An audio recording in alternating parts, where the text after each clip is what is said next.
चलिए, आज बात करते हैं एक ऐसी कहानी की जिसने हजारों सालों से हमारी सोच, हमारी संस्कृति को एक शक्ल दी है। रामायण। अब ये सिर्फ एक महाकाव्य नहीं है, है ना? ये तो कर्तव्य, त्याग और हाँ, बुराई पर अच्छाई की जीत की एक ऐसी कहानी है जो कभी पुरानी नहीं होती। तो सवाल ये है कि इस महान नायक की कहानी, इसकी शुरुआत हुई कैसे? चलिए पता करते हैं। जैसा कि इस खूबसूरत बात में कहा गया है, रामायण वाकई एक शांत और मीठे सागर की तरह है। मतलब ये सिर्फ एक कहानी सुनाकर खत्म नहीं हो जाती, नहीं, बल्कि ये तो जिंदगी के वो गहरे सबक सिखाती है जो आज भी, इतने सालों बाद भी उतने ही जरूरी हैं। अच्छा, तो रामायण की शुरुआत तो भारत में हुई, लेकिन ये कहानी कभी सरहदों में बंधी ही नहीं।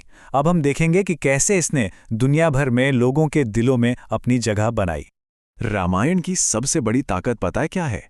ये दोहरी भूमिका निभाती है। एक तरफ तो ये करोड़ों लोगों की आस्था का सवाल है, उनका विश्वास है, और दूसरी तरफ ये एक ऐसा कल्चरल डॉक्यूमेंट है, एक ऐसी विरासत है जो हमें कर्तव्य, त्याग और प्रेम जैसे इंसानी मूल्यों की याद दिलाती रहती है। और जब हम कहते हैं दुनिया भर में, तो हमारा मतलब वाकई दुनिया भर से है। जर्मनी, फ्रांस, इंग्लैंड, रूस, यहाँ तक कि चीन, ईरान, थाईलैंड, इंडोनेशिया। सोचिए, दुनिया की लगभग हर बड़ी जबान में इसका अनुवाद हुआ है। इससे साफ पता चलता है कि इस कहानी का संदेश कितना यूनिवर्सल है, कितना सार्वभौमिक। तो हर बड़ी कहानी के दिल में एक बड़ा संघर्ष छिपा होता है ना? रामायण की कहानी भी एक ऐसे ही बड़े टकराव से शुरू होती है। एक ऐसा वक्त जब पूरी दुनिया पर बुराई और अहंकार का अंधेरा छाया हुआ था।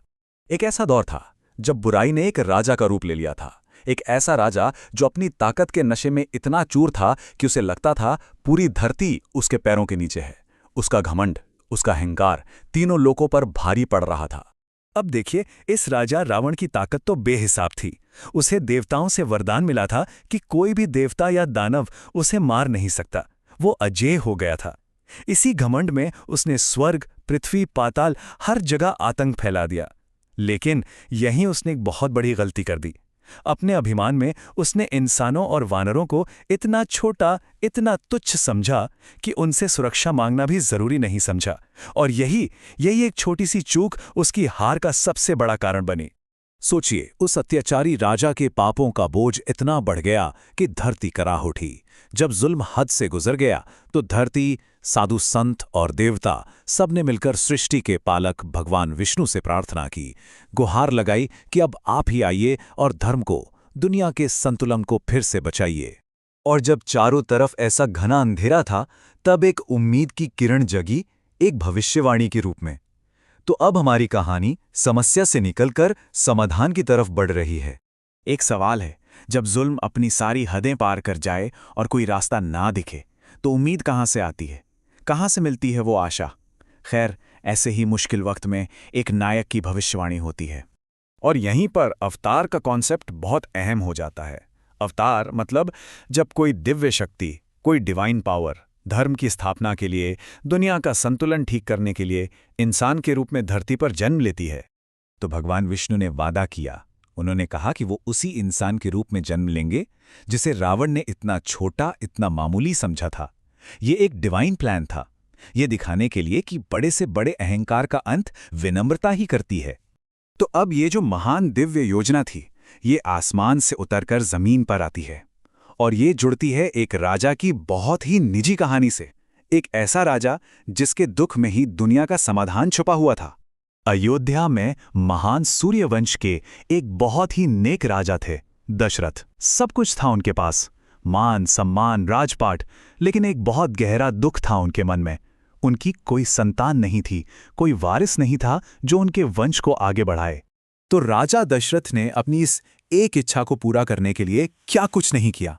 प्रार्थनाएं की, अपने कुलगुरु वशिष्ठ से सलाह ली, जिन्होंने उन्हें एक बहुत बड़े ऋषि से मदद लेने को कहा। फिर राजा को पुत्र कामेष्टि यज्ञ करने के लिए कहा गया। ये एक बहुत ही पवित्र अग्नि अनुष्ठान था। और फिर उस यज्ञ के आखिर में एक चमत्कार हुआ।